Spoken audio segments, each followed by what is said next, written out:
Veja no ICL Notícias, segunda edição. Vou tentar levar um pro trampo pra acalmar ele, dizer pra ele que jabuticaba é calmante. Vai dar ruim 03. Moraes abre prazo para alegações finais e Eduardo Bolsonaro deve ser condenado por coação ao judiciário. Cadê a liberdade de expressão? Flávio Bolsonaro tenta intimidar críticos e processa internautas, jornalistas e deputados. A batalha vai longe. Lula prevê recorrer ao STF caso o Congresso inclua a desoneração em texto do fim da escala 6x1. Gilmar Mendes on fire. Ministro do STF alfineta Romeu Zema e ainda diz que endereço do caso Master fica na Faria Lima. O ICL Notícias, segunda edição, está no ar.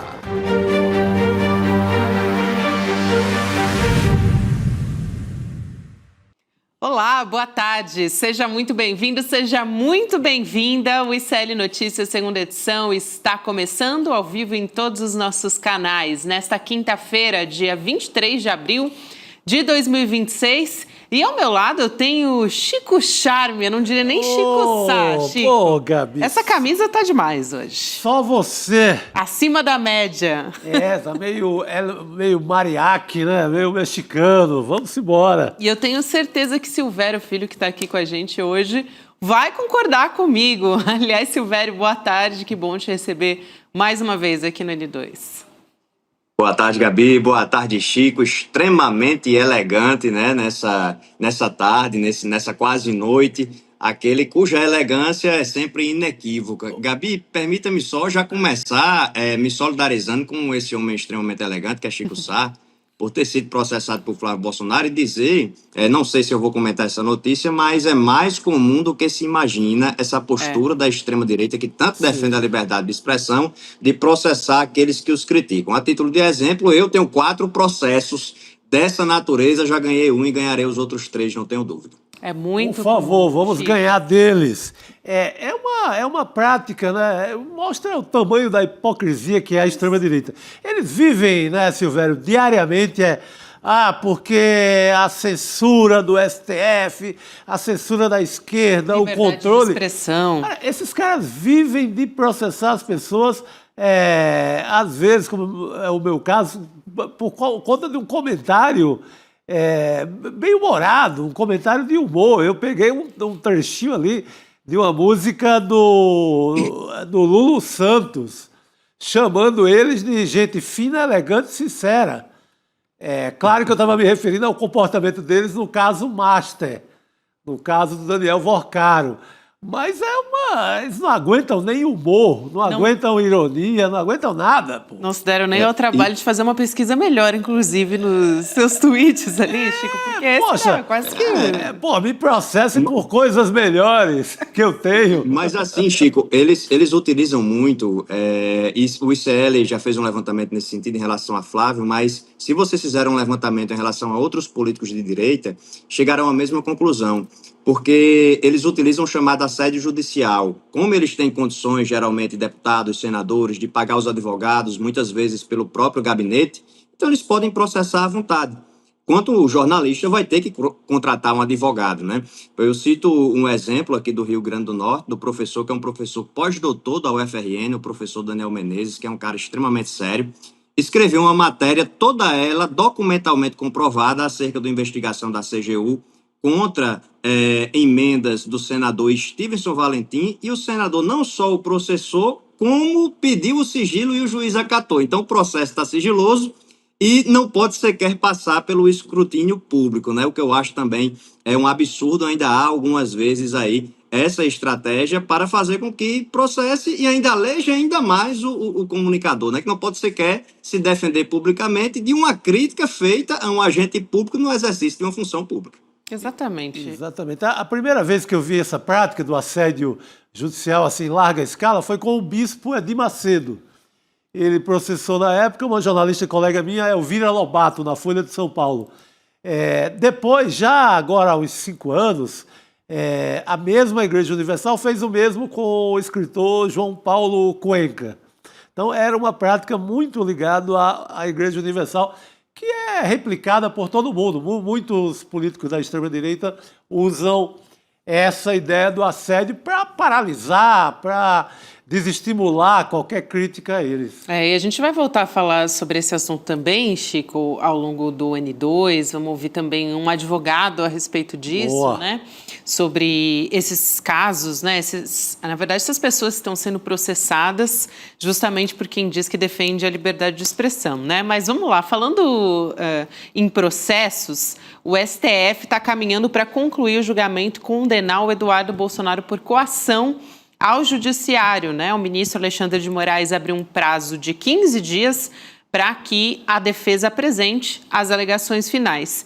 O processo avançou sem que o Eduardo, inclusive, tenha comparecido ao interrogatório marcado pelo Supremo na semana passada e ele sequer contratou advogado para se defender, né? Ele está sendo representado pela Defensoria Pública da União.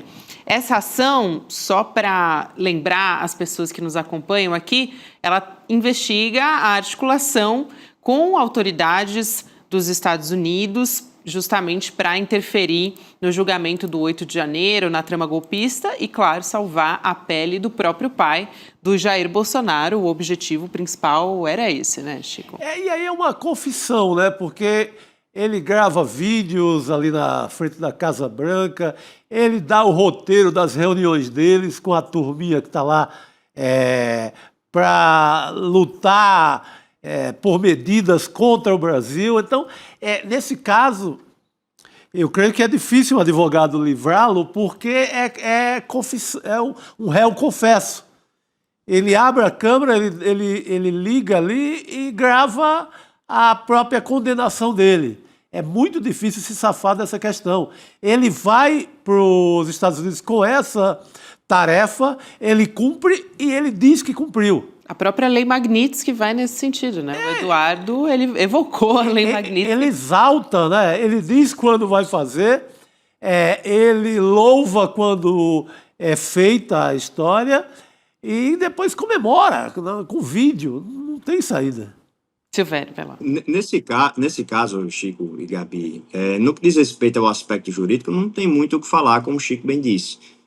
Coação é basicamente você tomar atitudes ou medidas para pressionar o juiz, né, o Poder Judiciário, a agir de determinada forma. E ele fez isso muito nítido, né? Quando ele próprio confessou, disse de modo público, tanto ele quanto o Paulo Figueiredo, de que estavam atuando junto a organismos do governo estadunidense, a setores do governo estadunidense, sobretudo o Departamento de Justiça, para aplicar sanções ao Brasil e sanções a ministros do STF. Imagine se essa moda pega, né? Se todo investigado em processo criminal ou que tem algum processo no judiciário que não lhe interessa, começa a ameaçar publicamente o magistrado. Então, é algo que demonstra, na verdade, um grande desdém pelas instituições brasileiras. E um outro sinal nesse sentido de desdém é que ele nem sequer contratou um advogado. Então, para ele, o STF não tem sequer jurisdição na cabeça dele, em relação a ele que está lá nos Estados Unidos. Agora, me chama a atenção, e aqui sim a necessidade de nós termos a tipificação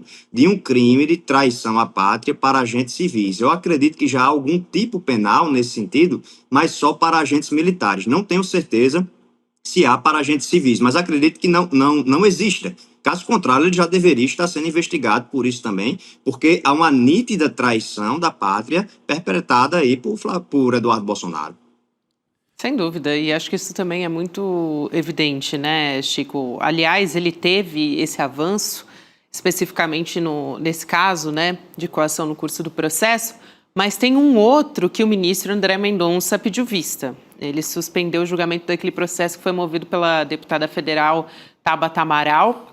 Essa data para retomar o julgamento ainda não foi definida e ele responde por difamação. Só para trazer o contexto dessa história, foi em 2021, quando o Eduardo Bolsonaro escreveu que o projeto de lei proposto pela Tabata para garantir a distribuição gratuita de absorventes, segundo o Eduardo, teria o objetivo de atender interesses empresariais, e aí ele diz o seguinte, abre aspas, do seu mentor, patrocinador Jorge Paulo Lemann, fecha aspas, e alegou sem provas que o Lemann seria acionista de uma empresa que fabrica produtos de higiene pessoal. Foi nesse contexto, Chico.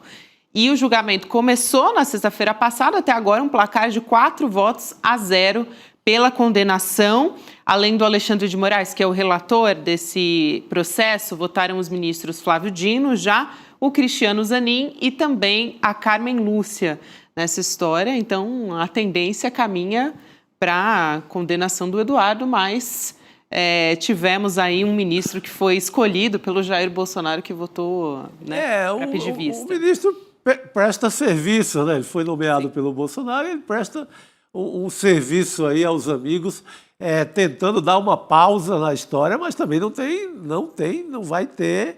Não só vai atrasar, né? Só atrasar, olha, estou lutando por ti aqui, mas é difícil a causa. A única coisa que eu posso fazer é pausar essa história, porque é outro episódio que não tem saída. Justamente, a gente já reconecta aqui. Ah, não, Silvério voltou Voltei, com a gente. voltei. Oi, Silvério, pode ir lá.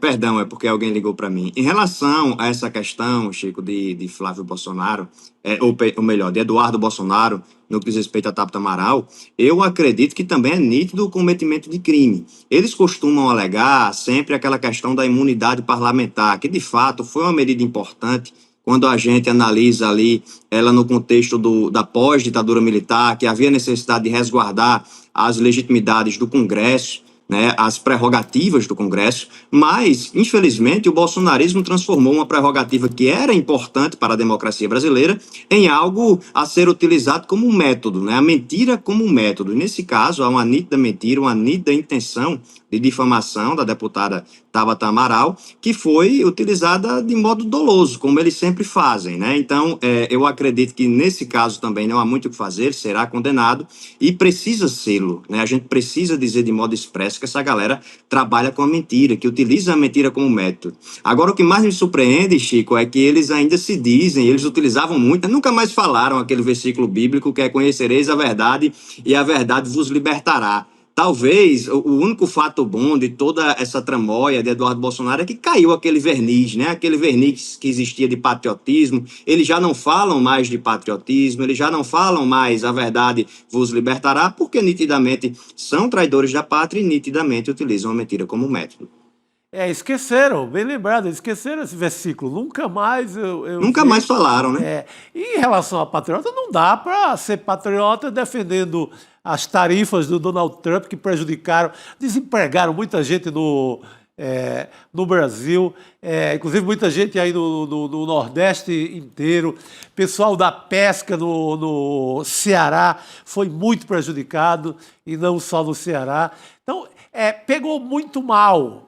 Talvez por isso aposentaram o versículo e a ideia de exaltar, né, a pátria na figura de grandes patriotas. Muitas figuras ali, na verdade, muitas evocações do bolsonarismo acabaram envelhecendo como leite, né? Essa foi uma delas. Azedou geral. Também, né? Enfim, tem várias ali que não cola mais, né, Silvério? Eu queria trazer um outro personagem da extrema-direita também, que está num embate com o ministro Gilmar Mendes, né, do STF, e ele voltou a falar o que fala dialeto? Pois é.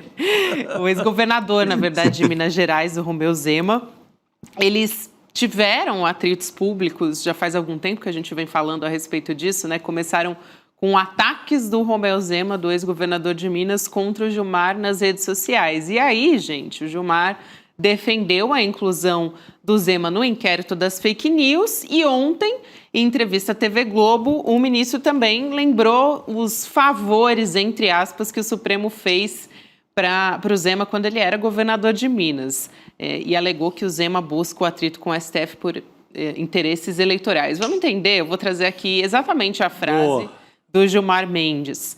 Então, abre aspas. Eu já tive a oportunidade de dizer que o governo Zema só governou, aliás, que o governador Zema, só governou Minas Gerais porque obteve liminares aqui no Supremo, que o deixou sem pagar a dívida com a União por 22 meses. E agora ele tenta sapatear, talvez aproveitando do momento eleitoral.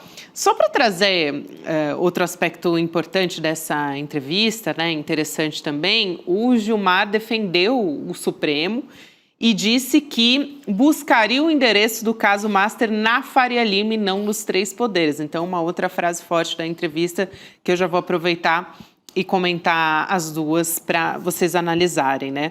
Ele diz o seguinte: o que me parece que é importante que se diga é que essa questão do Vorcar, o Master e tudo mais, que a imprensa ou parte da imprensa transformou num case do STF, é um problema talvez mais profundo, que revela problemas de regulação, participação do sistema financeiro. A mim, me parece que a imprensa trouxe o caso Vorcaro para a Praça dos Três Poderes.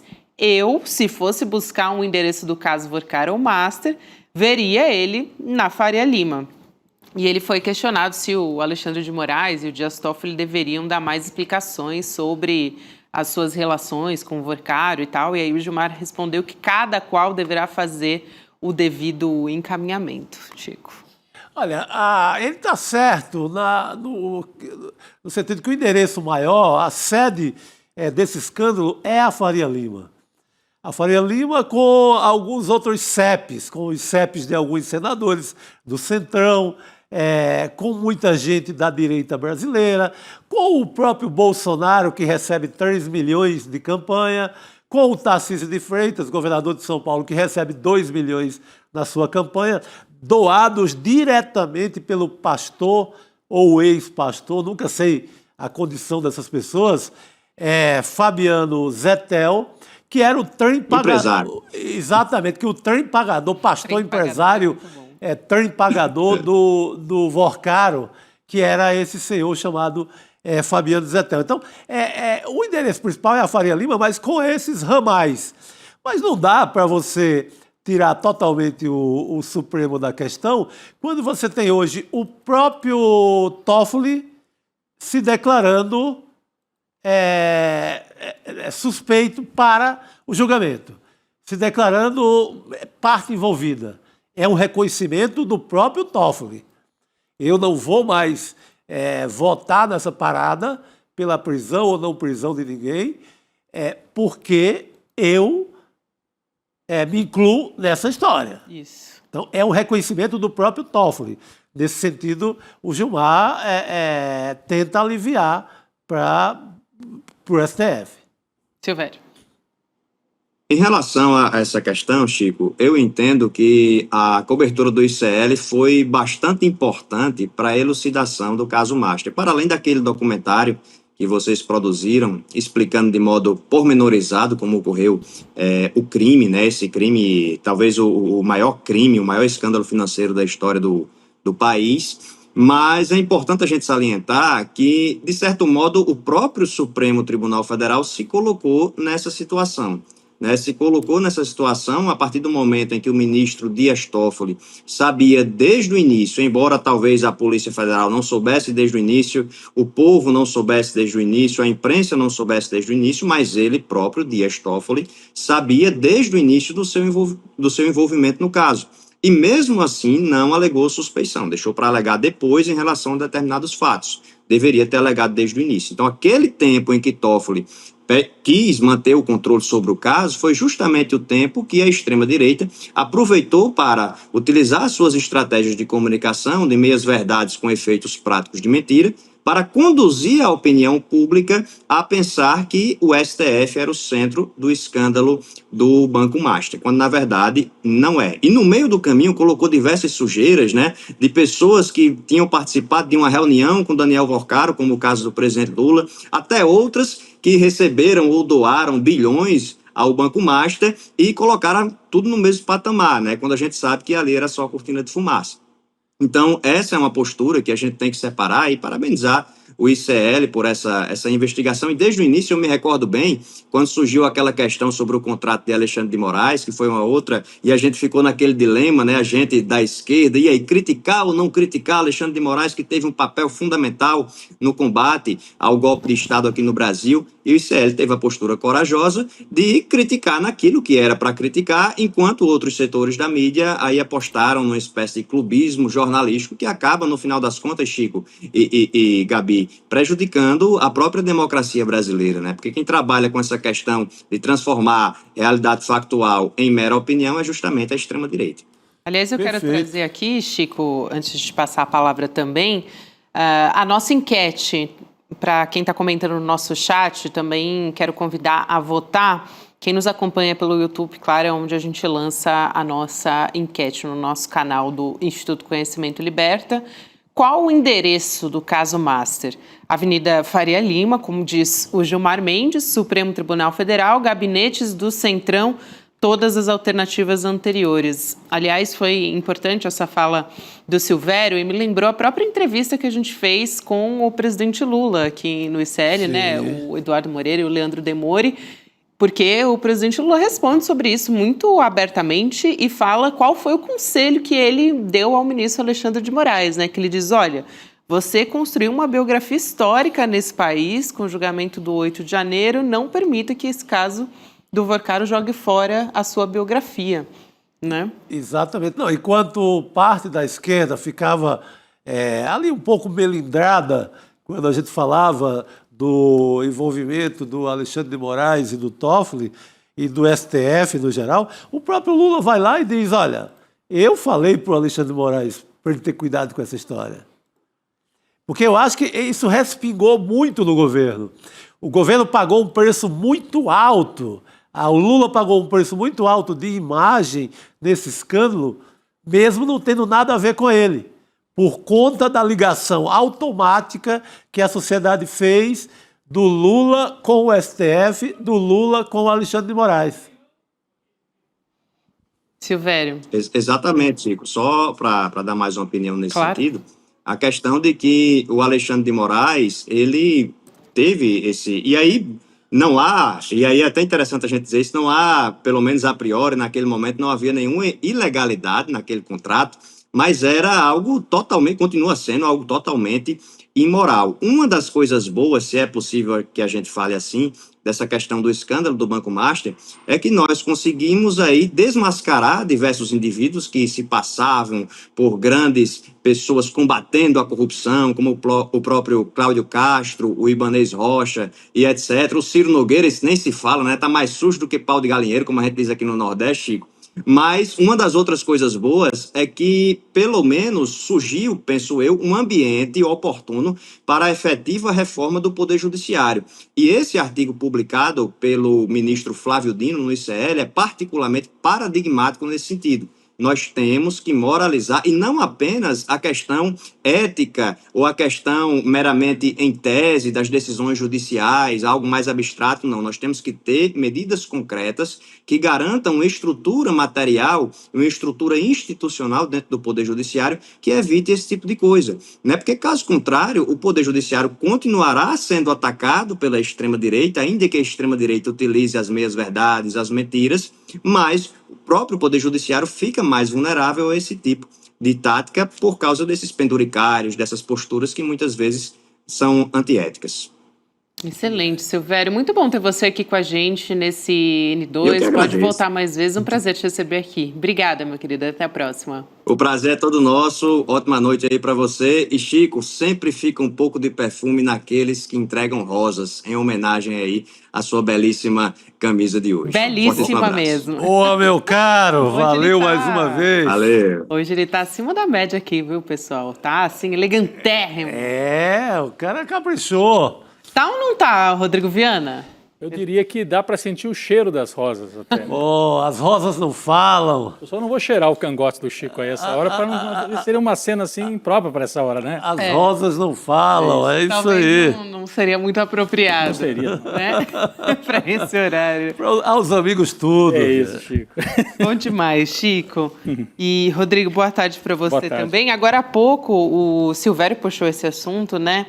Sobre o senador Flávio Bolsonaro, pré-candidato à presidência, que tem movido uma série de ações judiciais com pedidos de indenização, inclusive pedidos de indenização bem altas, né, Chico? Contra pessoas que publicam críticas a respeito dele nas redes, sendo o Chico uma dessas pessoas, né? Alvo dessa ação do Flávio. Pois é, estava lá tranquilamente, e quando chega o oficial de justiça, minha mulher toma aquele susto. O que você fez, Chico? Não pela minha imagem, mas pelos 10 mil que ele estava me cobrando ali. Pô, 10 mil, para quem vive no empate, é um desfalque brabo, né? Mas já cuidamos juridicamente. O primeiro assunto que me tomou quando recebo aquela intimação poxa, cadê o povo a favor da liberdade de expressão? O cara não aguenta eu postei lá, repostei do senador Rogério Correia, uma charge ali, um cartoon, que tinha o Campos Neto, Flávio Bolsonaro, Daniel Vorcaro e o Ciro Nogueira, numa imagem simulando a inauguração do Banco Master. Era uma brincadeira, quase. Dizendo que eles são chegados. O que a história, 2 dias depois, provou mais do que verdadeiro. O pai recebeu 3 milhões, o outro é o dono do banco, o outro é o senador que, como o Silvério falou aí, está mais sujo que pau de galinheiro. Ou seja, todo mundo mais ou menos envolvido. Aí eu coloquei um verso da música Tempos Modernos do Lulu Santos. Gente fina, elegante. Foi o único acréscimo que eu fiz. Só gente fina, elegante e sincera. Nada mais. Aí ele pega ele faz esse arrastão jurídico aí, pega todo mundo que postou essa imagem ou que falou da mansão dele em Brasília, que é também verdadeira. Eu acho que essa palavra é muito boa. Arrastão jurídico. Ele está fazendo um arrastão. Ele fez Intimidação. A moda é de Macedo, que fazia muito isso.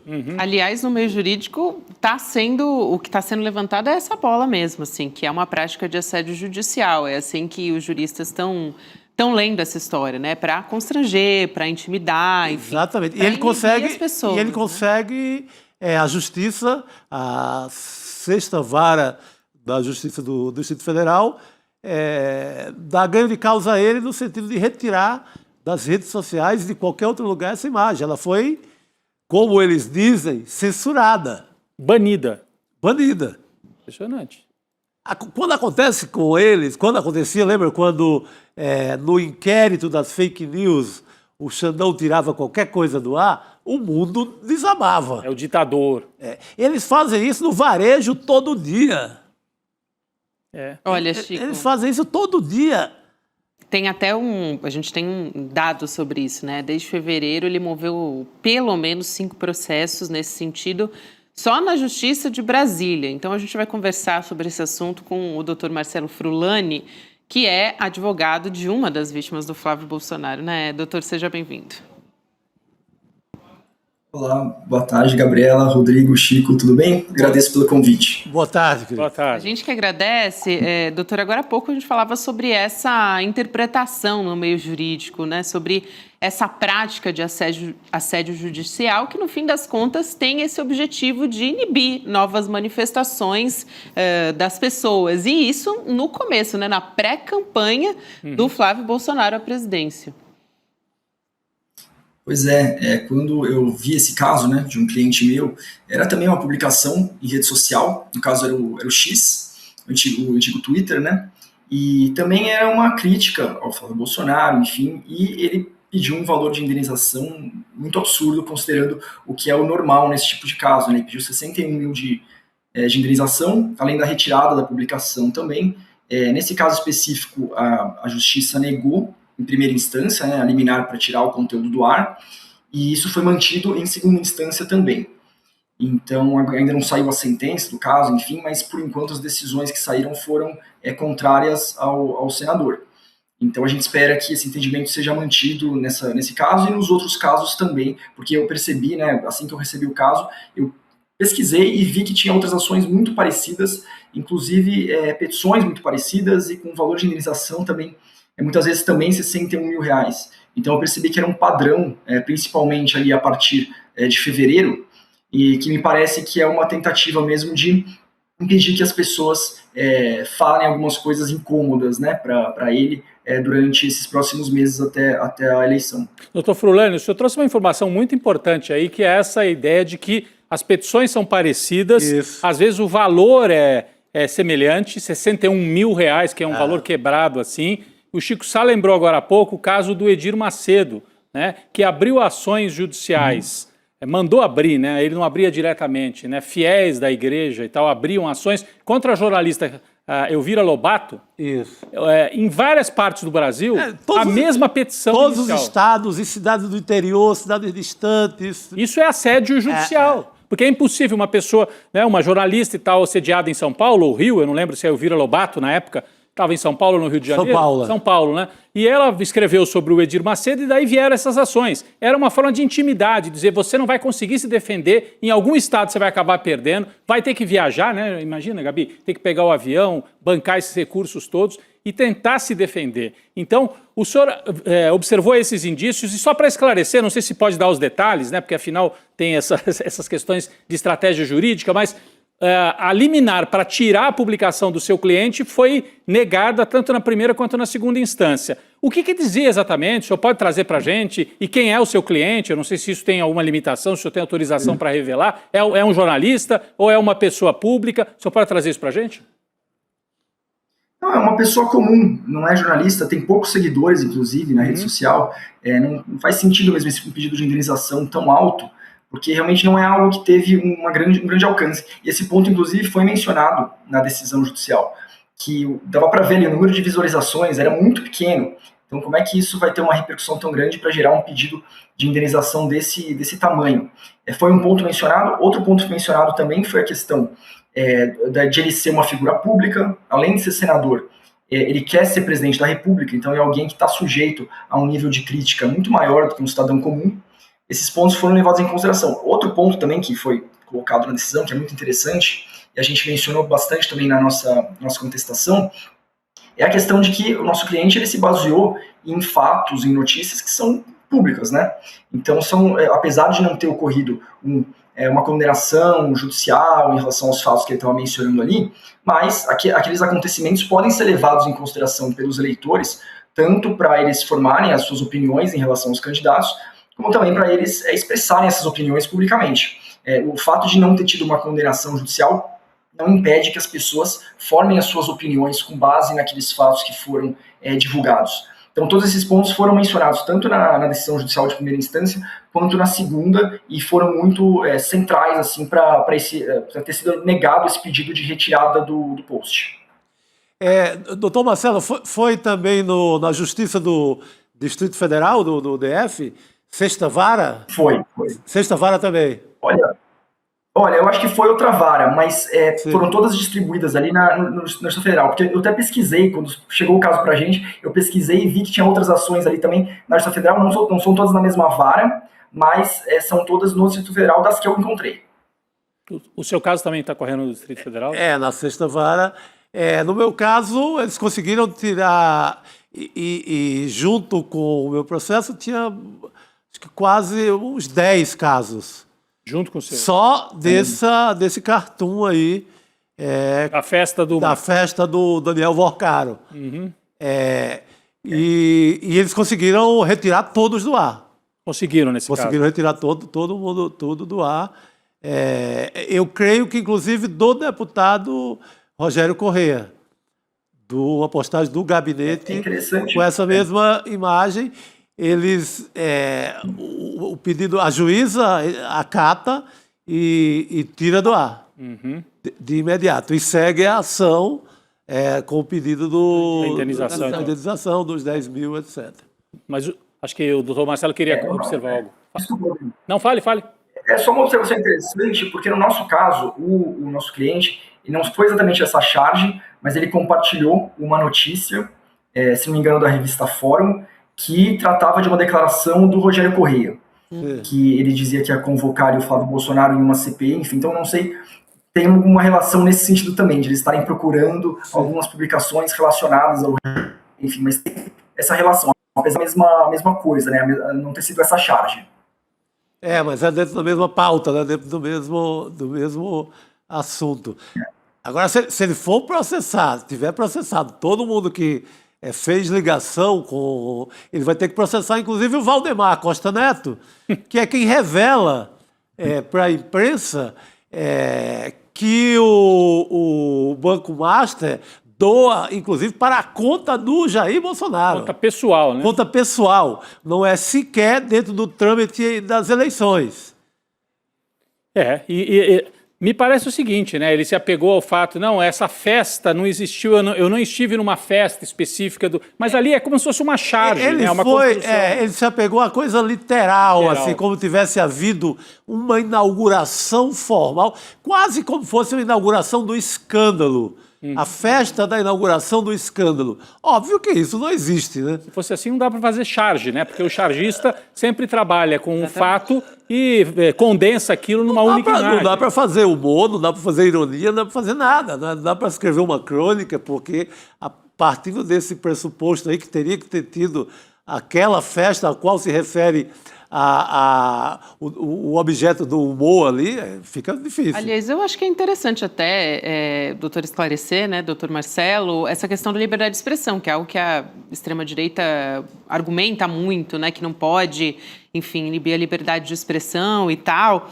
E tem uma diferença, né, entre incitação de violência e liberdade de expressão. Assim, realmente existe um abismo de diferença ali nessas questões, mas é um argumento que é muito utilizado. E nesse caso a gente está falando de alguém, né, de um agente público que, como o senhor já explicou, está sujeito a um escrutínio um pouco mais duro. Claro. Não pode ter queixo de vidro, né, Gabi? No ICL Urgente eu falava mais cedo, Gabi, que quem está na vida pública não pode ser aquele pugilista que leva um primeiro soquinho assim e já desmaia. Mas o Flávio Bolsonaro é do tipo que desmaia. Ele sabe, ele desmaiou dentro de um debate, dentro de um estúdio no Rio de Janeiro. Passou mal e não quis nem ser atendido pelos médicos. Isso o doutor falava, né? Quer dizer, no caso de autoridades, os juízes levam isso em conta. Uma crítica mais dura para um cidadão comum talvez não caiba, mas para um senador eleito com milhares de votos, ele tem que estar sujeito ao escrutínio e à crítica e ao humor. Desde a época do Império isso existe, né? Claro. Então é um negócio impressionante. Ele está adotando essa tática agora de intimidação. Mas desculpa, Gabi, eu atravessei a sua pergunta. Você estava... Não, acho que é complementar, na verdade, né, Rodrigo? Eu queria que o doutor Marcelo aproveitasse para fazer essa distinção, né? Para deixar claro para as pessoas o que é diferente de um discurso de violência, um discurso de ódio, ameaça. Sim. É completamente diferente, né?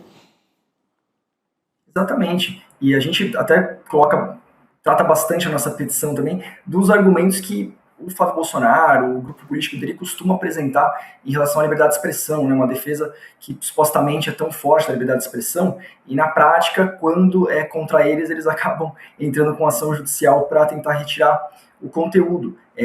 Aquilo, assim, como a gente falou, uma pessoa que é senadora, que quer ser candidata a presidente, ela tem que estar sujeita, tem que aceitar que ela vai ser criticada de uma forma mais dura pelas pessoas. Senão, enfim, ele poderia seguir como empresário do ramo de chocolates, enfim, né? Não como candidato a presidente da República. Se ele quer seguir nessa linha, se ele quer ocupar o cargo mais importante da República, ele deve estar sujeito a críticas e as pessoas vão colocar as opiniões dela ali a partir de fatos que são públicos. Ninguém está inventando nada. Esse é um ponto que a gente destacou bastante.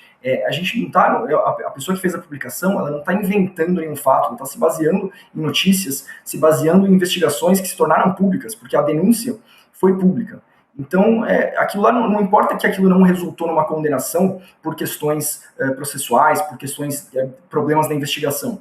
O fato é que aqueles documentos nunca foram esclarecidos, então as pessoas podem formar a opinião delas de acordo com aquilo que está público, né? E ele não pode, como candidato a presidente, como senador, tentar impedir isso. Eu imagino as tendências, né? Ele sendo pré-candidato, enfim, saindo em campanha eleitoral, a tendência é aumentar ainda mais. Claro. Essa questão das críticas vão ser colocadas ao longo desse processo também, claro. Doutor Marcelo, não sei se vocês queriam questionar algo a respeito disso, mas quero muito agradecer a sua presença muito esclarecedora aqui também, a gente trazer esse caso, né? Porque imagino que outras pessoas também vão ser processadas, né? A gente tem um número aqui bastante relevante, a indenização bastante alta, o pedido também. Então, muito obrigada pela sua gentileza. Boa sorte aí no processo. Eu que agradeço, muito obrigado, gente. Até mais. Boa noite, querido. Obrigado. A gente continua com o nosso noticiário aqui, Rodrigo, e um pouquinho antes de você chegar, né, eu queria trazer uma outra notícia aqui que começou o desdobramento ontem, na verdade, que é a respeito do presidente Lula se pronunciando sobre atritos com o Donald Trump, na verdade, né? Ele elogiou o diretor-geral da Polícia Federal, o Andrei Rodrigues, que bloqueou as credenciais de um agente de imigração americano e foi um ato de reciprocidade aos Estados Unidos. Essa atitude do Andrei veio depois do governo Trump ordenar a retirada dos Estados Unidos do delegado que atuou pela prisão do Alexandre Ramagem, e a gente tem a fala do presidente Lula a respeito desse assunto para voltar a conversar sobre isso. Vamos assistir. Andrei, parabéns pela sua posição com relação ao delegado americano, colocando a reciprocidade, ou seja, o que eles fizeram conosco, a gente vai fazer com eles, esperando que eles estejam dispostos a voltar a conversar e as coisas voltar à normalidade. Parabéns. Obrigado, presidente.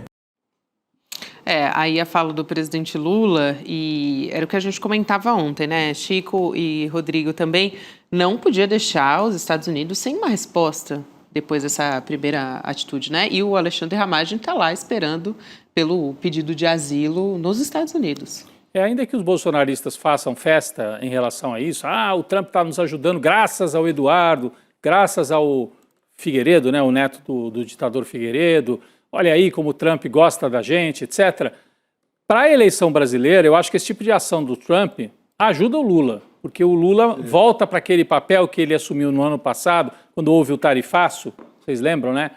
Bonezinho azul, o Brasil é dos brasileiros. Enquanto o Tarcísio, na época, e a família Bolsonaro botaram o bonezinho do Trump, o Lula construiu a imagem de quem estava defendendo o interesse do Brasil e dos empregos. Não é um nacionalismo, assim, nas palavras. É os empregos, são os empregos, né? As empresas brasileiras, etc., né? Os interesses do Brasil. Agora, de novo, então vem um governo estrangeiro e expulsa um delegado brasileiro que estava lá cumprindo seu papel, atrás de um sujeito condenado pela justiça.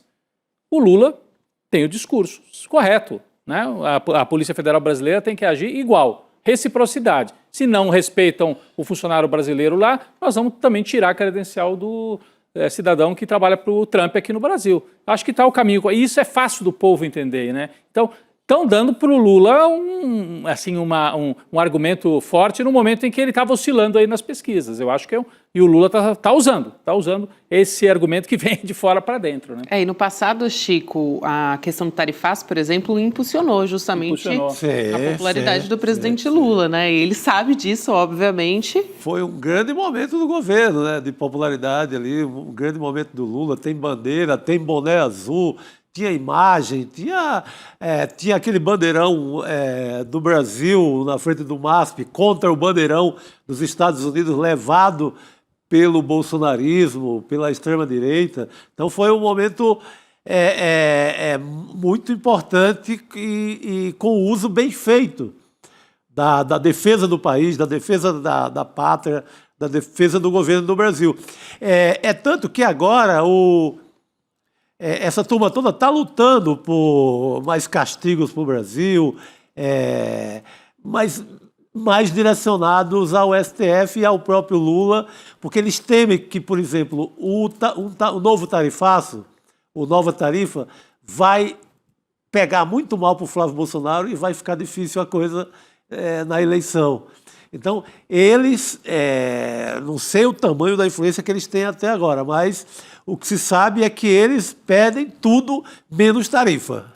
Isso eu li também, que eles avisaram a Casa Branca que o Trump, se quiser ajudar o Flávio Bolsonaro, não é batendo na economia brasileira, batendo especificamente no Lula, no STF, no sistema político e judiciário brasileiro. Porque é uma narrativa que você não tem muito, você navega por um outro mar ali, né, Rodrigo? Não tem nada... Agora, se você prejudica a economia brasileira, você pode usar isso diretamente, né? Mas mesmo fazendo isso, essa questão da Polícia Federal, ainda assim é ruim para o Eduardo Bolsonaro, porque o Lula vai dizer, porra, esses caras, vocês querem eleger um governo que está pensando mais nos empregos dos norte-americanos do que no emprego do brasileiro? Os caras estão lá colados com o Trump, né? Tudo bem, a gente dialoga, o Lula é um negociador, senta lá, conversa com o Trump e tal, mas vocês querem eleger uma família que bate continência para a bandeira dos Estados Unidos? Tem esse lado e tem a base que concorda, lógico. Né? A base deles vai apoiar, mas acho que tem um caminho para o Lula convencer um eleitor que está meio descrente do governo e está assim, não, acho que o Lula não foi o que eu esperava. Mas daí você olha para lá e fala, então você quer isso? Você quer voltar para o bolsonarismo? Acho que essa que é a campanha, né? Que ainda não começou. Eu não vejo isso sendo debatido, né? Aqui a gente analisa e tal, mas nas ruas ainda não começou essa história. Tem muita gente falando, o governo Lula não foi exatamente como eu esperava e tal, queria mais. Tá, pode ser, mas você quer voltar para trás? Quer andar para trás em relação ao que nós temos hoje? Acho que essa que e esse tipo de atitude dá um discurso para o Lula mostrar isso. Né? E aí, justamente, tem outro momento ali também que ele faz uma brincadeira, falando do Donald Trump, falando da jabuticaba. A gente tem até esse vídeo. Acho que é legal. Vamos assistir. Bom. Vamos lá. Agora, quando eu viajar, eu vou tentar levar um pezinho de jabuticaba pro Xi Jinping, vou tentar levar um pro Trump para acalmar ele, dizer para ele que jabuticaba é calmante, sabe? Levar maracujá. Maracujá também. Vou levar maracujá para dizer, vou deixar o Trump mais tranquilo, ele está muito irritado. Ele fala em levar jabuticaba pro Xi Jinping também. Xi Jinping e pro Trump. Eu acho engraçado o jeito que o Lula fala o nome. Xi Jinping. Xi Jinping. Muito bom. E pro Trump. Agora tem que levar. Da outra vez ele prometeu levar jabuticaba e não levou. Podia levar uma caixinha assim. Jabuticaba para a China, que merece mais e tal, pelo momento. E leva um maracujina, qualquer... Maracujina pro Trump. A gente sabe que o Trump... Passiflora, qualquer coisa para acalmar o homem, porque, pelo amor de Deus. E esses encontros, a gente sabe que o Lula acaba se sobressaindo mesmo, né? Que o Trump não consegue muito resistir. Teve a história da química ali, né? Então, de perto fica mais difícil você não ser assim... seduzido ali na lábia do homem. É isso mesmo, Chico. Aliás, eu quero convidar, vocês para assinarem a nossa newsletter. A gente está aqui trazendo um noticiário, mas também acho importante porque é uma seleção especial que a nossa equipe de jornalistas faz dos nossos principais conteúdos, né? Do nosso site tem curadoria dos nossos colunistas, das reportagens. Então, tudo que tem de importante você recebe diariamente na sua caixa de entrada, no seu e-mail. Para assinar, se você ainda não assinou, você vai em icl.com.br/news, tem o QR Code aqui na tela também, se você estiver assistindo a gente pela televisão. Vale a pena, porque nesse turbilhão de notícias, a gente pega ali só o que tem de mais importante e manda. É certeiro, Chico. Não, hoje a grande missão, né, de todos nós que consumimos informações e tal, é organizar a bagunça, né? Organizar minimamente a bagunça. Porque isso é mais importante do que isso? Isso é boato ou posso considerar que vai mudar a minha vida? Então, daí a importância desse trabalho. É isso. Muito bem. Sabe quem está chegando aqui para conversar com a gente? Já ouvi falar o nome dela. Eu vi aqui, me avisaram. Cristina Serra. Cris, boa tarde para você. Boa tarde, Gabi, Chico, Rodrigo. Tudo bom, Cris? Boa tarde, querida. Olha, o assunto que a gente vai conversar com a Cris hoje é um desdobramento. Essa história é realmente uma grande questão, né? Da Polícia Federal concluindo as investigações sobre a morte do sicário, que é o Luiz Felipe Machado de Moraes Mourão, aquele apontado como um dos capangas do Daniel Vorcaro, dono do Banco Master, e que atuava para intimidar os adversários do Banco Master, né? A conclusão desse inquérito é de que o suicídio não teve interferências externas. A investigação reuniu 5 laudos periciais, ouviu testemunhas e também analisou conversas dele, né, do detento. O processo corre em segredo de justiça e talvez por isso não tem informação detalhada sobre a morte. Falta a Polícia Federal explicar, né, gente? Por exemplo, como que ninguém impediu o suicídio. Eu acho que essa é a grande pergunta desde o primeiro momento, né? De alguém que estava sob custódia dentro da polícia, né? Não estamos falando de uma delegacia no interior do Brasil, né? Assim, numa cidadezinha lá do... Estamos falando da Polícia Federal numa capital como Belo Horizonte, né? Eu não me lembro de outro caso assim, mas vamos deixar a Cris comentar, porque eu não me lembro, Cris. É claro, tem lá na ditadura casos de gente, né, suicídio forjado, né, como do Herzog. Do Herzog e tal, mas casos como esse, assim, de um preso que vai para uma carceragem da Polícia Federal e comete o suicídio sob guarda da Polícia Federal, eu não me lembro de outro. É difícil mesmo, né? Também não lembro, assim, Rodrigo. Agora, bom, tem essa conclusão de que ele, de fato, se suicidou, né? Como a Gabi disse, sem interferência externa. Mas, olha, isso está longe de eliminar o mistério em torno desse personagem. Muitas coisas que cercam esse personagem, né? Ele é uma pessoa com uma extensíssima folha corrida, acusado de muitos outros crimes, além de participar, né, do esquema do Vorcaro, de ser o coordenador do que era chamado como a turma, né, que, digamos assim, era um setor dentro desse esquemão do Vorcaro, encarregado de vigiar, espionar e intimidar pessoas, né, que eventualmente pudessem causar problemas ao Vorcaro. Tem aquela célebre conversa, né, sobre quebrar os dentes de um jornalista, né, que seria simulado um assalto e etc., né, que é o jornalista Lauro Jardim, do jornal O Globo. Então, é um personagem muito estranho, como eu disse, com uma folha corrida extensíssima, né? Não é só participar do esquema Vorcaro, tem envolvimento com bicheiro, com uma série de outros crimes, ou seja, um preso com um papel tão importante nesse esquema é colocado, né, sob custódia e não se tem com ele o cuidado que se teve, por exemplo, com o próprio Vorcaro, né? Pelo que a gente sabe das condições carcerárias do Vorcaro, logo no começo em que ele foi preso, vocês devem lembrar que ele dormiu 3 noites seguidas com a luz acesa na cela.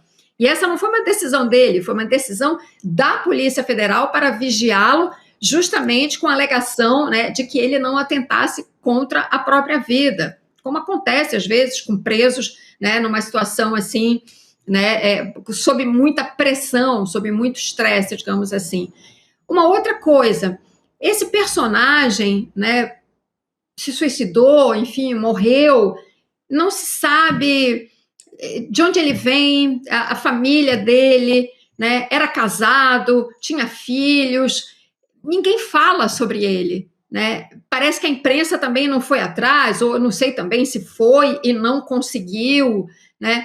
Não tem ninguém para reclamar o corpo desse cidadão, né? Para reclamar o corpo, não, para reclamar o que aconteceu, né? Nós aqui, jornalistas, estamos curiosos, né? E queremos saber se de fato foi um suicídio. Você imagina a família. Ninguém da família vem a público, procura um órgão de imprensa, sei lá, faz um post. Ninguém acha estranho, só nós estamos achando estranho. Enfim, são pontas soltas aí, digamos, nesse caso, que estão soltas, eu diria, soltíssimas, né? E que seria interessante a gente entender. Exato, Cris. Só para lembrar que uma equipe da Superintendência da PF lá de Minas vai entregar o relatório final no gabinete do ministro André Mendonça. Ainda hoje, ele é relator do caso do Banco Master. Não, e eu queria só lembrar que a gente estranha também, porque uma das atividades do sicário, assim chamado, né, além de intimidade, ameaçar, a Cristina lembrou dessa conversa de quebrar os dentes de um jornalista, mas o grupo do Vorcaro acessava, que a gente não sabe bem como, mas acessava o processo que estava em segredo de justiça. Ele ficou sabendo antes de algumas ações que foram tomadas pelo juiz da primeira vara, se eu não me engano, primeira vara de Brasília. Como é que era? Como é que isso se dava? Quem que operava essa arapongagem? Aparentemente era o próprio sicário. Não sei se ele, através de outros, corrompia gente, funcionários da justiça ou da própria Polícia Federal. Então tem gente no sistema policial e judicial que estava no bolso do Vorcaro para passar informação para ele. Então é grave que ele tenha morrido nas mãos justamente da Polícia Federal. Ainda mas foi suicídio. Mas permitiram que ele se matasse? Ele era imagine, um arquivo, o que ele ia contar dessas operações, dessa arapongagem, dessa invasão nos sistemas da justiça e da polícia, né? Ele sabia muito mais dessa operação do que o próprio o Vorcaro mandava fazer, mas quem operava era o sicário, ele que ia lá na ponta. R$1 milhão por mês, inclusive. 1 milhão para pagar, dizem, né, jornalistas, informantes, etc, etc, etc. Então, era um arquivo que foi apagado com esse suicídio. É algo muito grave por esse aspecto também.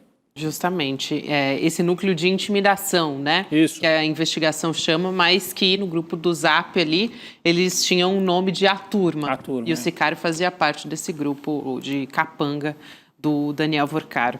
Posso trazer um outro assunto aqui para a nossa mesa? Gente, o ministro Marco Buzzi, do STJ, que está afastado há 2 meses por denúncia de assédio sexual, ele continuou recebendo cerca de R$100 mil por mês, falando em dinheiro, mesmo sem estar em atividade nesse momento. O Buzzi recebeu 106 mil em fevereiro e 100 mil em março, praticamente o mesmo que ele ganhava quando estava trabalhando, né? Oh, vida boa, hein? Chico, imagina que só. Que castigo, né? 100 mil agora, não estou nem falando por mês. Que castigo, rapaz.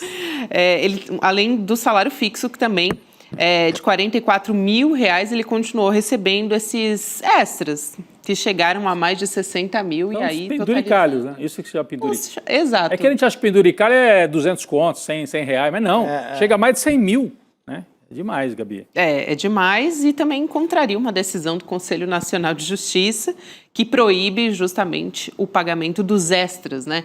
Indenizações, bônus, enfim, há juízes que estão afastados durante investigações, e o STJ disse que vai corrigir essa situação, que vai pagar apenas o salário base nos próximos meses, e a defesa do Buzzi disse que o ministro não cometeu irregularidades e que as acusações não têm provas. E mesmo corrigindo essa situação, né, o STJ ali, ele recebe um salário fixo de R$44 mil. Sim. Então, tá de bom tamanho, Cris?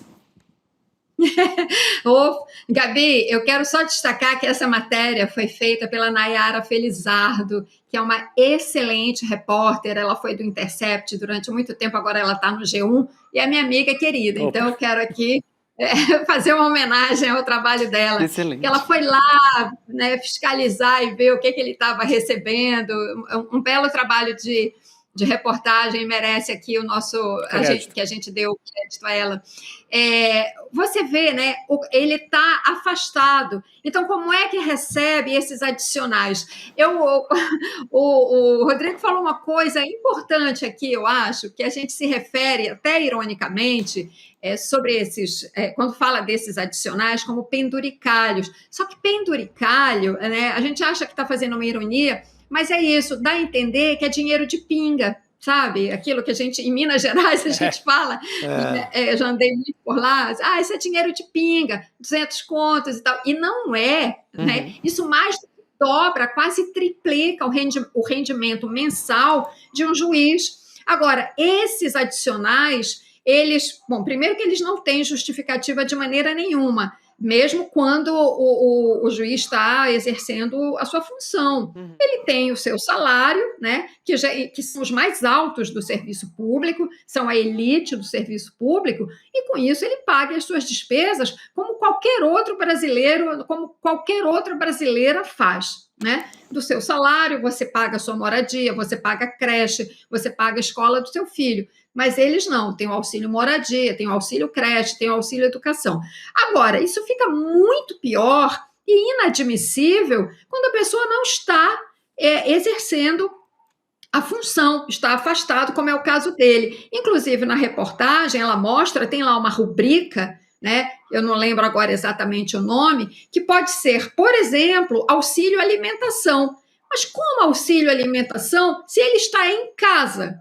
Não está trabalhando, né? Deveria estar comendo na sua casa. Se sai para comer fora, problema dele. Como assim receber auxílio alimentação, né? Então, assim, isso acho que evidencia o absurdo que são essas verbas extras, que recebem vários nomes, verba indenizatória, que seja penduricalho, etc., que são absolutamente injustas, né, indevidas, e que precisa, de fato, ser dado um ponto final nisso, né? Já há uma discussão sobre isso, o ministro Flávio Dino, no STF, já levantou essa questão, né? Agora, isso precisa, de fato, ser decidido e solucionado, porque isso contribui em muito, né, para uma certa desmoralização do Poder Judiciário, o que é péssimo para a democracia, né? As pessoas, o cidadão, a cidadã, precisam não só acreditar no Poder Judiciário no Brasil, né, mas precisam respeitá-lo, né? Com esse tipo de coisa, né, não há respeito que resista. Ô, Cris, e me chamou a atenção também, Chico e Rodrigo, que os extras que foram pagos ali é maior que o salário, né? Porque a gente falou ali de um extra de 60 mil e o salário é de 44 mil para chegar a esse valor de mais de 100 mil. E nós estamos falando desses recursos excessivos para alguém que foi afastado e um caso super grave, né? Acusado de assédio sexual, importunação sexual, o termo é esse, mas a gente pode usar assédio, enfim, a uma jovem amiga da família dele numa praia. E depois que veio essa primeira denúncia, apareceram outras, né? Funcionárias ou ex-funcionárias do judiciário dizendo que ele um caso de assédio, Rodrigo. Começou com esse caso de importunação, mas o da funcionária é de assédio. É de típico assédio, né? Dentro do trabalho, né? Enfim, e então um caso dessa gravidade que o sujeito está afastado e recebendo esse valor. Qual o sentido, né? Por isso que o artigo do Flávio Dino é tão importante, né? Não tem que ficar falando só de mudar 3 ou 4 itens no Código de Conduta do Supremo, né? É reformar o Judiciário. Aliás, o Dino foi quem determinou que os juízes afastados, aí já condenados, né? A gente está falando de um caso de investigação ainda, mas que em casos graves eles percam o cargo e não fiquem recebendo ali a remuneração também, né? Porque a punição hoje que existe para um juiz que termina o processo e ele é afastado, aposenta. Com o salário integral. Um salário de 40 mil, 50 mil. Que loucura isso. Então, isso o Dino já deu essa decisão. Mas falta mexer com esse tipo de caso aqui em andamento, um caso desse. Você pode dizer, mas não está julgado, tem direito. Claro, tem direito de se defender, tem direito de apresentar as provas. Pode ser que um caso se confirme, outro não. Tem que investigar tudo isso. Tem direito à defesa completa. Mas ficar recebendo esses extras nesse volume, um sujeito que não está trabalhando como juiz, mostra o descalabro, né, Gabi? É impressionante. Eu acho importantíssimo também levantar a bola realmente para o ministro Flávio Dino nesse caso.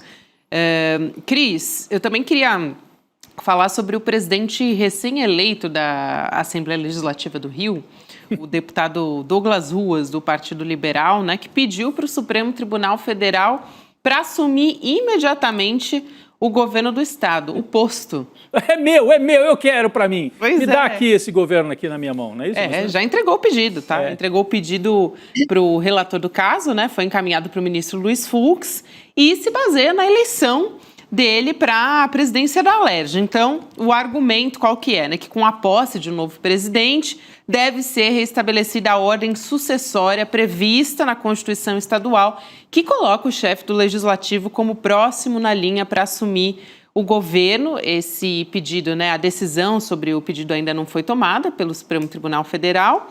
E depois da renúncia do Cláudio Castro e da cassação do então presidente da Alerj, o Rodrigo Bacelar, o governo do estado está agora, nesse momento, sob o comando do Tribunal de Justiça, por determinação do próprio STF, né? Então, um caso que está em suspenso, ele vai permanecer nesse cargo até que se escolha qual vai ser o modelo, né, para que esse novo governador assuma. Rodrigo, está indefinido ainda pelo Supremo. E a Cris acompanha isso muito de perto, até porque vive no estado do Rio de Janeiro, né? Pode trazer mais informações para a gente. E o perigo, Cris, assim, para quem não é do Rio, né? Esse Douglas Ruas é ligado ao grupo do Cláudio Castro e do próprio Bacelar, né? Então, quer dizer, entregar o governo para eles significa, assim, favorecer toda essa manobra que foi feita pelo Cláudio Castro. Mas só para a gente entender melhor o que está por trás disso tudo, né? Rodrigo, o Douglas Ruas é bolsonarismo raiz, ligadíssimo, sim, ele é do PL, ligadíssimo a Cláudio Castro, a Bacelar, toda essa turma do bolsonarismo raiz aqui no Rio de Janeiro. Ele é de São Gonçalo, na região metropolitana do Rio, ele vem de uma das forças policiais, né, eleito naquela onda ali, bolsonarista, né, daquele pessoal do setor de segurança, etc. Bom, esse pedido dele ao STF é completamente indevido. O STF está, neste momento, né, enquanto a gente aguarda o Flávio Dino voltar com o voto dele, lembrando que o Flávio Dino pediu vistas, no momento em que o STF estava discutindo a questão do Rio de Janeiro, como vai ser a eleição para governador, para exercer um mandato tampão até a próxima eleição de outubro, eleições gerais que o país inteiro vai ter. O Rio de Janeiro vai precisar de um governador para esse período, um período curto que seja, mas precisa de um governador, né? E a discussão no Supremo Tribunal Federal parou quando já havia, inclusive, uma maioria a favor de uma eleição indireta, ou seja, os deputados estaduais da Assembleia Legislativa do Rio escolheriam esse governador para o mandato tampão. Foi quando o ministro Flávio Dino pediu vistas. E aí a gente tem que esperar o voto dele para resolver essa questão. Então, assim, atropelar esse processo, que já está na mais alta corte do país, né, com um pedido desse, é descabido. A gente tem que esperar a decisão do Supremo, que eu particularmente acho que tem que ser eleição direta. Se for indireta, né, isso a gente pode discutir do ponto de vista jurídico, político, regimental, né? Mas se for indireta, é essa turma que tem maioria, o bolsonarismo que tem maioria na Assembleia Legislativa, vai eleger esse governador para o mandato tampão, né? O que o Supremo está discutindo? Em função de todo aquele desarranjo na cadeia sucessória aqui no Rio de Janeiro, o que cabe, se é eleição direta ou se é indireta? Como eu disse, eu particularmente preferiria uma eleição direta, mas a gente tem que ver como é que vai se dar a discussão final no Supremo em função desses aspectos todos, políticos, jurídicos e regimentais, aquilo que é determinado, né, pela legislação do próprio Estado do Rio de Janeiro, né, e esperar o que vai acontecer, que precisa sim de uma solução, né, porque o Rio de Janeiro a gente só não pode dizer que o Rio de Janeiro está à deriva, de fato, porque tem um governador em exercício, que é o presidente do Tribunal de Justiça do Rio de Janeiro, o Ricardo Couto, que, diga-se de passagem, tem tomado medidas saneadoras importantíssimas. Por exemplo, ele está passando um pente fino em contratações para cargos em comissão, sobretudo no núcleo central do poder político aqui no Rio de Janeiro. Cargos, uma infinidade de cargos no gabinete do governador. Ele está passando um pente fino e está dizendo, mas para quê? Qual é a justificativa para essa quantidade de nomeações? E está acabando com essas nomeações, extinguindo esses cargos. E a outra coisa é passando o pente fino também numa série de contratos, né, com alguma suspeita de irregularidade, seja pelo valor muito alto, seja porque o contrato não foi bem explicado, e que está fazendo isso. É isso, Cris. Só lembrando que a gente teve o julgamento interrompido, né? O ministro Dino pediu vistas e a gente tem um placar de 4-1 pelo voto indireto até o momento. Exato. E se o Douglas Ruas ganha na eleição indireta, ele é o candidato do bolsonarismo. Justamente. E ele vai para a eleição estando no cargo. Esse que é o objetivo deles, né? Ir para o confronto com o Eduardo Paes com a máquina administrativa na mão. Pode manter o esquema que o Cláudio Castro deixou, que já era pensando em eleição. Sim. Cheio de cargo de confiança, cabo eleitoral na máquina inteira, isso pode... É isso que está em jogo. Importante trazer aqui essa pauta, Cris. Bom ter você com a gente nessa quinta-feira. Obrigada, minha querida. Obrigado, um abraço. Tchau, pessoal. Boa noite. Boa noite. Boa noite, Cris. Aliás, o assunto que eu quero trazer agora, gente, é o fim da escala 6x1. Que é o tema, acho que, da semana nesse momento, o assunto, né? mais importante, segundo o Ricardo Antunes, o estudioso, professor, estudioso do trabalho, falou que era o tema mais importante depois de 40 anos. Ou seja, desde a Constituição. do universo do trabalho Aliás, no Brasil. recomendo, né, para quem não assistiu ontem a entrevista, foi uma aula. Uma aula do professor. Ricardo Antunes aqui no N2. Né? É isso mesmo. E vocês viram que tem uma propaganda nova nas redes sociais do governo, acho que a gente consegue colocar aqui na tela, que basicamente o que se diz, né, o resumo ali é: o Brasil não quebrou e não vai quebrar. E aí tem uma peça mostrando o alarmismo já ao longo da nossa história, né, Rodrigo? 13º salário, férias remuneradas, CLT, enfim, a própria CLT, né, os direitos trabalhistas. É um filme muito bem feito, né, que mostra assim, voltando para o passado, a elite brasileira sempre dizendo: se tiver férias, o Brasil quebra. Isso lá no começo do século XX. E não quebrou, né? E não quebrou. Olha aí, ó, 15 dias de férias em 1925, vai quebrar o Brasil. Depois, CLT, não pode, vai quebrar o Brasil. Aí, ó, salário mínimo, quebra o Brasil. 13º, quebra o Brasil. Então, é uma peça que está rodando aí a internet, muito bem feita, e que coloca a discussão, fica simples das pessoas entenderem. Esse alarmismo sempre foi praticado por boa parte da elite brasileira nessas horas. Né? Já estampou manchete da imprensa ao longo da nossa história. E esse texto caminhou. Ontem foi aprovado na Comissão de Constituição e Justiça, né? Agrupa 2 projetos e um deles é o do deputado Reginaldo Lopes, que prevê uma redução da jornada para 36 horas semanais. Então, esse avanço na Câmara, a gente conversa justamente com o deputado federal Reginaldo Lopes, aqui no N2. Deputado, seja muito bem-vindo. Obrigado.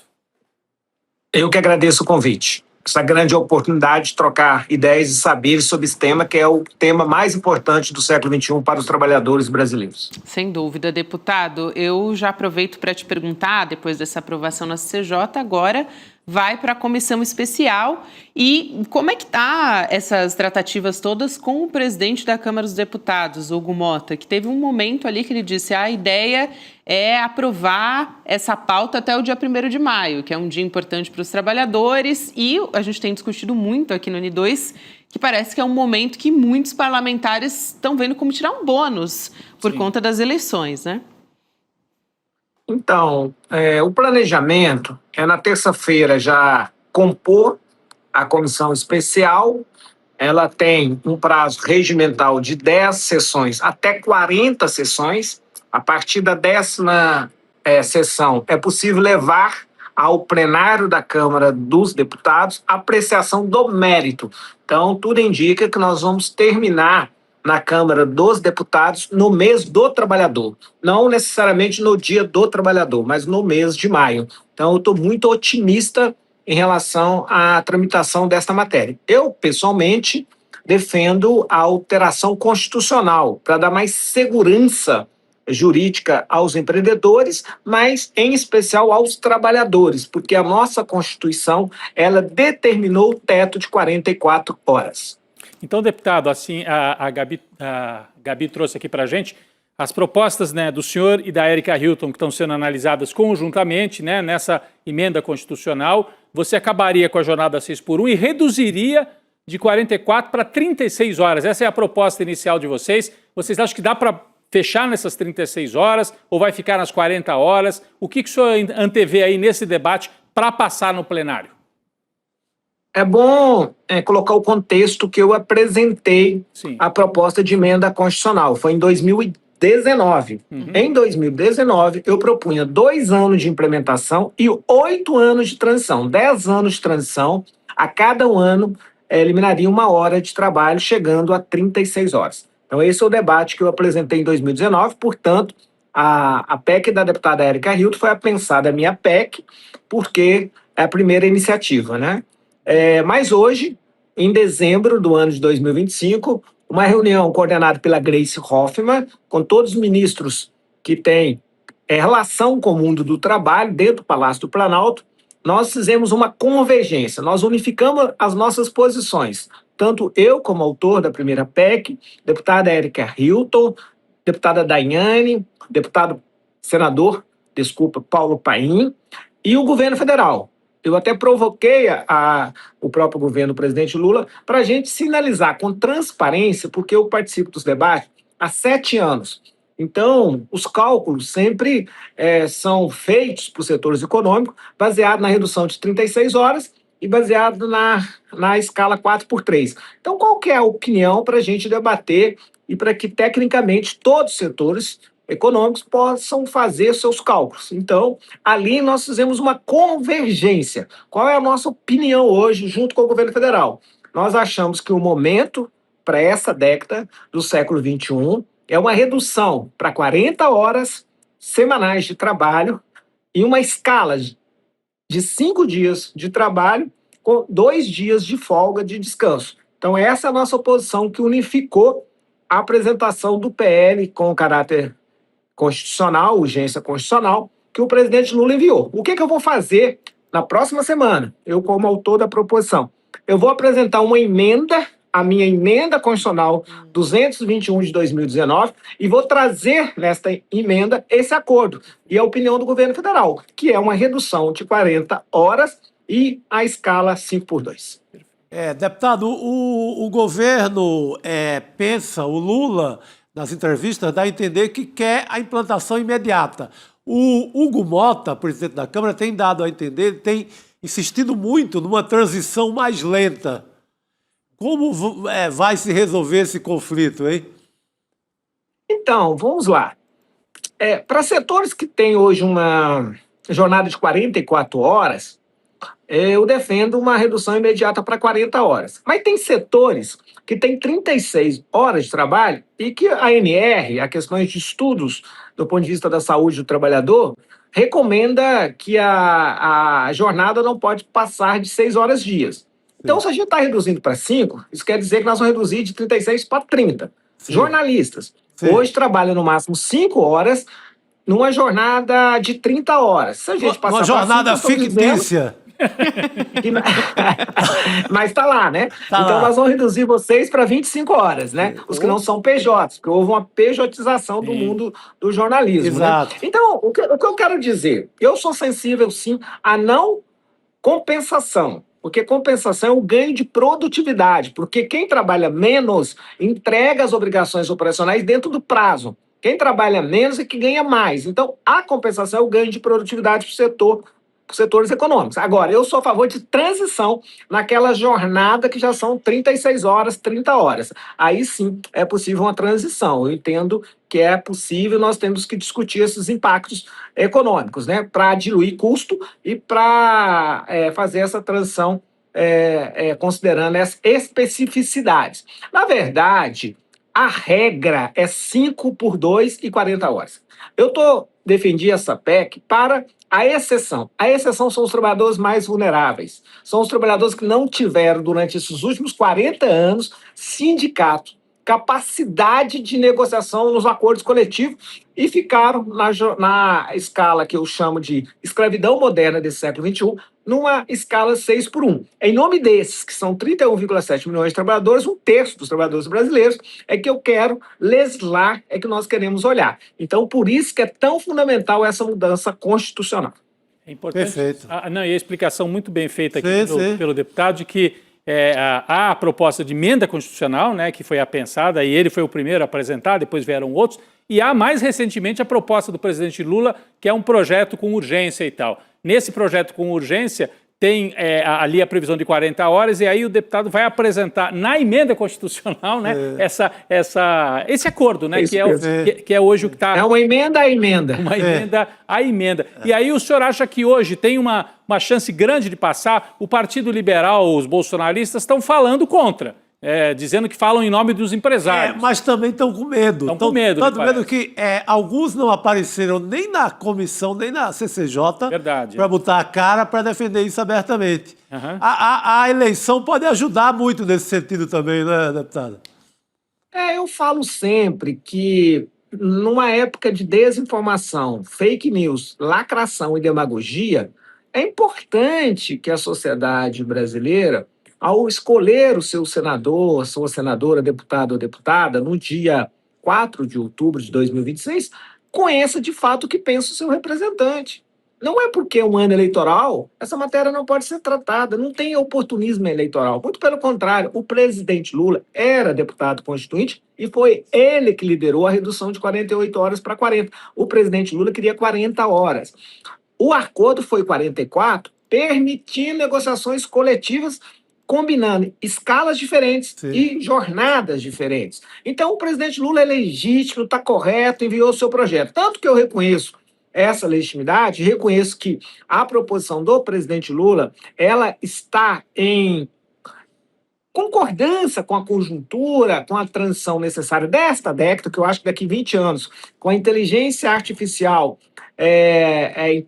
tradicional, embarcada nos bens de capitais, nas máquinas, ou a generativa, nós vamos reduzir essa jornada para 4 dias mesmo, como pensou a deputada Érica, e uma jornada de 6 horas, 24 horas. Esta é a realidade, mas daqui 20 anos, daqui 30 anos, ou daqui 10 anos, a gente não sabe precificar com uma certa confiança o prazo, mas vai ocorrer. Então, eu tenho compreensão que o ideal agora é incorporar esta convergência que o presidente Lula produziu no seu PL de caráter de urgência dentro da minha proposta à emenda à Constituição. E a gente fechar a conta e fazer um acordo com toda a sociedade brasileira, construir as transições que forem necessárias e resolver e botar um ponto final nessa escala 6x1, que no século XXI é a escravidão moderna. Nada me tira do meu conceito, que é a escravidão moderna. Deputado. Tem toda a razão, não, é uma bela definição. Sim. Deputado, agora há pouco o Rodrigo Viana falava sobre essa questão da implementação imediata dessa proposta, e uma das manchetes que eu tenho visto muito na imprensa é a respeito de uma insatisfação do governo com o relator, o deputado Paulo Aziz, justamente por essas divergências, né? A implementação da proposta, a questão das horas, né, de trabalho também. O deputado Paulo Aziz, ele deve ser mantido na relatoria? Como é que está essa questão em relação ao diálogo com o relator até esse momento, que é do União Brasil? Do Partido Centrão, né? Exato. Então, quem vai definir, evidentemente, é o presidente Hugo Mota, é uma prerrogativa do presidente da Câmara dos Deputados. O presidente Hugo Mota está muito comprometido com esta pauta, eu posso dar o meu testemunho, né? E ele tem debatido que ia conversar um pouco com a articulação política do governo sobre esse perfil para ser relator. Eu, se dependesse da minha opinião, eu nomearia de novo o Paulo Aziz. Eu acho que ele cumpriu um bom papel, ele cumpriu o prazo, e ele trouxe aí um bom histórico sobre a redução, os seus impactos positivos, as dificuldades na implementação, que nem era sua obrigação constitucional percorrer, trilhar todos esses caminhos, mas ele o fez. Então, na minha opinião, ele já está familiarizado com o tema, fez um bom relatório. Na minha opinião, ele poderia continuar sendo o relator, mas lógico que isso aí vai depender da posição na articulação do presidente Hugo Mota com o governo. Deputado, a gente mostrou agora há pouquinho, acho que um pouquinho antes do senhor entrar no ar, aquele vídeo, né, que está rodando, acho que desde ontem ou hoje, mostrando que ao longo da história do Brasil esse terrorismo, né, da informação, de que o Brasil vai quebrar, salário mínimo o Brasil quebra, 13º. Quantas vezes, né, que setores da elite brasileira já disseram que ia quebrar? Está aí no ar o que está rodando nas redes. O senhor acha que esse debate está ganho já junto aos setores empresariais? Tem alguns setores, né, que ainda falam em ter compensações grandes, né, para garantir essa mudança da jornada. Acho que a Gabi, não sei se quer trazer assim, esses detalhes sobre isso, Gabi. O presidente Lula até tem se falado, deputado ali nos bastidores, né, que ele prevê recorrer ao Supremo Tribunal Federal se o Congresso incluir uma desoneração a alguns setores econômicos, né, como compensação ao fim da escala 6x1, né, e aí seria menos imposto para as empresas. É uma apuração que é da CNN, mas que está sendo colocada também essa questão, né, Rodrigo? Porque o ministro... Não quer, o Dário Duri. Porque já tem tanta desoneração para setores econômicos específicos, né, deputado? Na última reforma tributária até se falou nisso, acabar com a desoneração da folha. Os caras conseguiram... não gosta de pagar imposto. Empresário no Brasil não quer pagar imposto. Mas o que o senhor acha disso? Está vencido esse debate? Vai ter que ceder um pouco ainda? Como é que isso... o senhor vê isso ao longo das próximas semanas? Então, depende ainda de muita mobilização social e, em especial, das redes. Não um debate ainda que está consolidado. É fato que é uma matéria super popular, tem aprovação, 80% da sociedade, na juventude, 90%. Mas eu sempre acredito no diálogo, na convergência. O fato é que nessa matéria existe muita desinformação e muito fake news. Por exemplo, nós não estamos dizendo que a única escala permitida é 5x2. Não é verdade. Pode 4x3, pode 3x4, pode 12x36, pode 24 por 72 horas. O que não pode é o trabalhador não ter 2 dias de descanso e trabalhar mais que 40 horas. Se ele trabalhar mais, vamos dizer saúde, que envolve aí grande parte da economia, seja no setor privado, no setor público, vamos falar da segurança pública. A escala consolidada é 12x36. Então, esse trabalhador tem 2,25 dias na semana de descanso. A cada 4 semanas, ele tem 3 dias. Então, está consolidado. O que a gente precisa fazer? É 42 horas, então é 40. Como faz? Um banco de horas. E aí combina, né, a sua nova folga, ou então recebe horas extras. Ou seja, então, não há terrorismo. Acho que tem muita desinformação. Eu quero voltar a dizer aqui com clareza, a regra já é 5x2 e 40 horas. O que nós estamos legislando aqui, teve até uma pergunta, eu estou aqui na Associação Comercial Industrial de Uberlândia, com o setor empresarial, perguntou se eu não estou tratando desigual, no mesmo, os desiguais da mesma forma, com os iguais. Na verdade, eu estou olhando realmente para os desiguais, porque, na verdade, são os mais vulneráveis que estão na escala 6x1 e trabalhando mais de 40, 50, 60 horas. Em nome desses que nós temos a obrigação de proteger, porque a CLT e as convenções coletivas e alguns sindicatos já conseguiram acabar com a escravidão moderna da 6x1. Quem não conseguiu foram os mais vulneráveis. Eu falo de experiência própria. Eu trabalhei 64 horas durante 10 horas, 6 anos na informalidade, 4 na carteira assinada, trabalhando 10 horas por dia e abrindo a padaria aos domingos de 8 ao meio-dia, trabalhando 64 horas. Isso me prejudicou muito. E hoje é impossível pensar nisso, porque o trabalho para a adolescência é o trabalho do tempo integral na escola. Esse é o trabalho para a gente fazer a universalização das oportunidades. Então, nós temos que enfrentar esse debate. E aí precisa de mobilização, precisamos acabar com a desinformação, conversar com os setores empreendedores e construir essa maioria no Parlamento brasileiro e aprovar. Não cabe compensação. Compensação é o ganho de produtividade, porque quem trabalha menos, trabalha melhor. Exato. Quem trabalha menos, entrega as obrigações operacionais dentro do prazo. E quem trabalha menos, ganha até mais. Então, nós precisamos requalificar o Brasil, precisamos aumentar a produtividade do Brasil. Temos uma rede do Sistema S, seja da indústria, do comércio, do serviço, do turismo,